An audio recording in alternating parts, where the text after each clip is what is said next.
Halo Sobat Anime, di video kali ini Petualang Anime akan membahas spoiler dan Machi Season 4 Part 3 yang berisi Ryu difitnah membunuh dan Bell menantang rencana jahat Jura Halmer. Sebelum nonton videonya, klik subscribe, like, dan lonceng agar kalian dapat update terbaru dari anime kesukaan kalian. Sebagai refresh part sebelumnya, setelah Bell dan teman-teman berhasil mengalahkan monster, mereka mendapat berita buruk yang mengatakan Ryu Lion adalah tersangka pembunuh petualang. Fokus kini kembali ke tempat Cafe Sir bekerja. Para karyawan seperti Chloe, Lunir, dan Sir khawatir terhadap Ryu.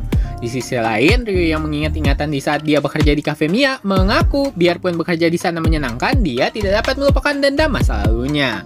Menemukan petunjuk tentang Evilus itu membuat Ryu semakin yakin untuk meninggalkan kehidupan damainya. Di tepi kota Riviera, terlihat orang-orang mengerumuni mayat petualang yang terbunuh. Setelah Bors melihat kondisi mayat itu, dia menyimpulkan mayat itu dipastikan dibunuh oleh petualang. Seorang werewolf bernama Tarkslet, dia menuduh Ryu yang telah membunuh petualang itu, yang kemudian beberapa petualang lain dengan segera mendukung pernyataannya. Tak lama, Bors menginformasikan bahwa terdengar kabar burung yang mengungkapkan bahwa ada desas-desus pihak Guild dan Loki Familia sedang bersiap menghancurkan Evilus. Sebagai info, Evilus merupakan organisasi radikal yang menyerang Orario. Sisa Evilus diyakini sudah dibasmi oleh Ryu 5 tahun yang lalu ketika dia menyerang Rudra Familia. Werewolf itu dan beberapa petualang meyakini Ryu membunuh petualang itu dikarenakan amarahnya terhadap Evilus. Tengah petualang yang berada di kota Riviera setuju akan pendapat werewolf itu dan memutuskan untuk membunuh Ryu. Yang mana bagi yang berhasil menangkap atau membunuh Ryu akan mendapat hadiah sebesar 80 juta valid. Mendengar hal itu, Bell merasa mereka terlalu cepat memutuskan Ryu adalah pelakunya. Bell kemudian mencoba mengetes werewolf itu dengan bertanya apakah dia tahu petualang yang membantu menyelamatkan kota Riviera dari serangan Goliath. Curiga karena werewolf itu tidak memahami pertanyaan Bell, Bell yakin werewolf itu pasti berbohong. Di saat Bell mencoba membuktikan ketidakbersalahan Ryu, Aisyah menghentikannya dan seluruh party Bell meninggalkan kerumunan untuk berdiskusi tentang itu. Ketika Bell mencoba memprotes, seluruh party Bell menyarankan membicarakan analisa Bell di sebuah tempat penginapan di kota Riviera. Memulai diskusi, Lily mengungkapkan dia dan Daphne telah memeriksa tubuh mayat itu. Lily menjelaskan terdapat luka senjata tajam di lengan dan kaki mayat itu. Aisyah menyimpulkan bahwa pelakunya memotong urat korban sebagai upaya untuk menginterogasinya. Daphne menambahkan bisa saja pembunuh itu datang setelah Ryu menginterogasinya. Tidak mempunyai petunjuk, seluruh party Bell setuju untuk membantu mencari Ryu. Aisyah memperingatkan Bell masih ada kemungkinan bahwa Ryu adalah pelaku sebenarnya. Di Knossos, Hermes Familia sibuk melawan monster yang ada di sana. Mereka melakukan itu atas dasar perintah Guild yang meminta mereka untuk menyelidiki ruang rahasia Knossos yang berada di Dungeon. Di saat itu, Ryu membantu Hermes Familia dalam misi penyelidikan Knossos. Akan tetapi, setelah Ryu melihat petualang yang bersembunyi di dalam Knossos, Ryu kehilangan ketenangannya dan segera mengejar petualang itu. Bangun dari tidur di penginapan, Cassandra mendapat ramalan dari mimpinya. Banyak kematian petualang yang terbunuh secara mengenaskan. Mencoba meyakinkan Bors dan semua petualang, tapi seperti biasanya tidak ada yang mempercayai perkataan Cassandra.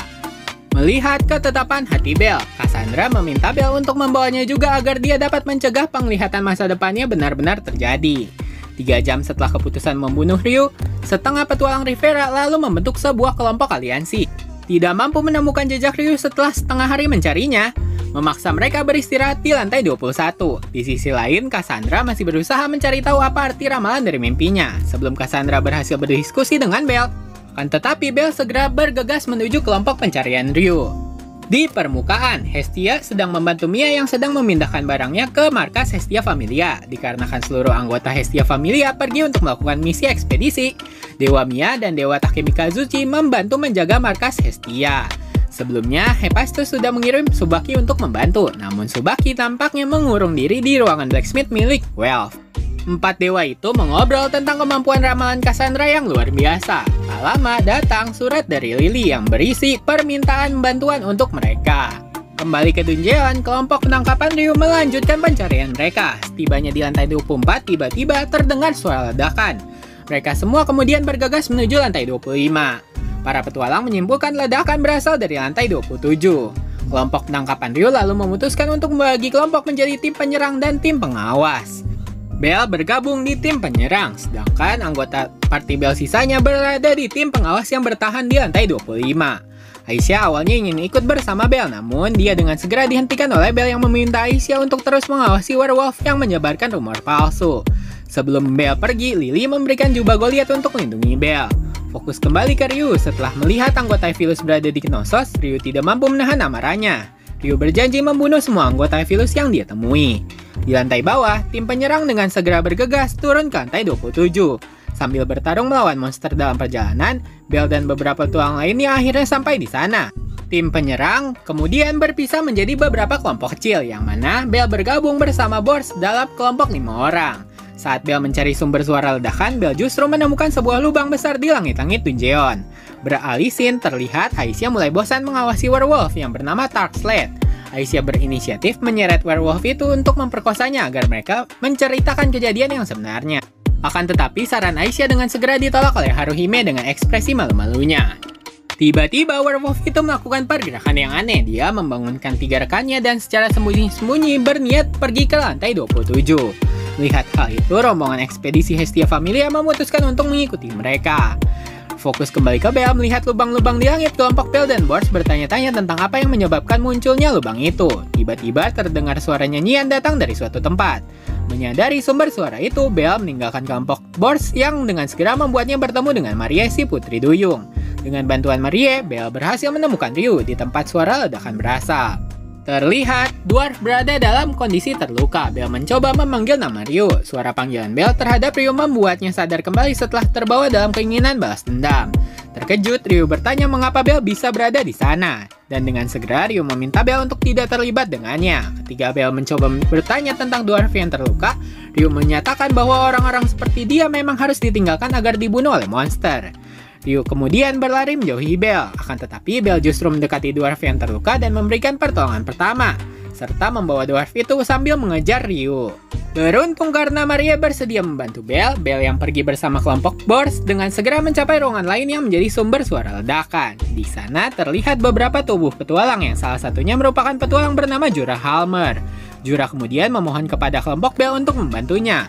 Bors mengenali Jura yang merupakan anggota Rudra Familia yang merupakan salah satu kelompok Evilus. Membenarkan tebakan Bors, Jura berkata dia sudah menyesal melakukan kejahatan. Oleh karena itu, dia selalu bersembunyi di dalam labirin. Bell menyadari bahwa labirin yang dibicarakan Jura adalah Knossos. Di sisi lain, kelompok Werewolf dan sisa anggota ekspedisi Hestia Familia membuntuti Werewolf ternyata telah disadari oleh kelompok Werewolf itu. Werewolf itu lalu meminta kelompok ekspedisi Hestia Familia untuk segera menampakkan dirinya. Kembali ke Bell, Bors memutuskan menyerahkan Jura ke guild dan melanjutkan misi penangkapan Ryu. Merasa ada yang janggal, Bors kemudian mencoba melihat isi kantong yang berada tak jauh dari Jura. Sebelum Bors melihat isi kantong itu, Ryu muncul dan mencoba membunuh Jura. Kelompok Bors tidak mampu menghentikan Ryu. Melihat amukan Ryu, Jura mencoba melarikan diri darinya. Mencoba mengejar Jura, Ryu kemudian menghantam kepala Bors dengan pedang kayunya. Bell berhasil mengejar Ryu dan Jura. Melihat Jura terluka, Ryu mengakui bahwa dia yang telah memotong telinga dan tangan kanan Jura. Akan tetapi, Ryu melanjutkan dia tidak terlibat dengan pembunuhan petualang di lantai 18. Lega mendengar jawaban Ryu, Bell kemudian memutuskan mendengar penjelasan Ryu tentang tindakannya kepada Jura. Melihat Bell tidak mendengar permintaan Jura, Jura lalu mengeluarkan sifat aslinya, lalu mengeluarkan senjata Crimson Wit yang dimilikinya. Jura kemudian tertawa jahat dan menghina Werewolf dan rekannya karena terlalu cepat membuat ledakan. Ryu meminta Jura untuk menyerah, tapi Jura justru menertawakan permintaan Ryu dan berkata sebagai Beastamer, Jura tentu memiliki kartu as. Dengan segera, Jura memanggil monster Lambton, yaitu monster raksasa berbentuk ular yang memiliki 3 mata. Di waktu yang sama di lantai 25, kelompok Werewolf itu juga menyerang kelompok ekspedisi Hestia Familia, karena dianggap mengganggu dalam menjalankan rencana mereka. Werewolf itu ternyata memiliki senjata Crimson Whip yang sama dengan Jura. Werewolf itu kemudian memanggil Lambton yang berbeda untuk membasmi anggota ekspedisi Hestia Familia. Di ruangan rahasia, Uranus menerima laporan dari Fels tentang ruang penyimpanan monster Knossos. Meskipun tidak ada Stenos, Fels melaporkan di sana terdapat monster yang tak terhitung jumlahnya dikurung di dalam sangkar yang berada di sana. Fels melaporkan Evilus melakukan semacam eksperimen terhadap monster itu. Di akhir laporan, Fels mencatat bahwa di sana juga terdapat 2 kandang raksasa yang rusak, yang diduga monster dalam kurungan telah bebas dari kurungan dan berkeliaran di dalam dungeon. Nah, sekian spoiler dan Maci Season 4 part 3. Selanjutnya akan ada part 4. Sebagai penutup, kalau kata pepatah tak kenal maka tak sayang. Kalau kata petualang anime tidak subscribe ya tidak tayang. Jangan lupa subscribe, like, dan komen agar petualang anime dapat semangat untuk menayangkan video-video menarik tentang anime kesukaan kalian. Terima kasih sudah menonton, sampai jumpa.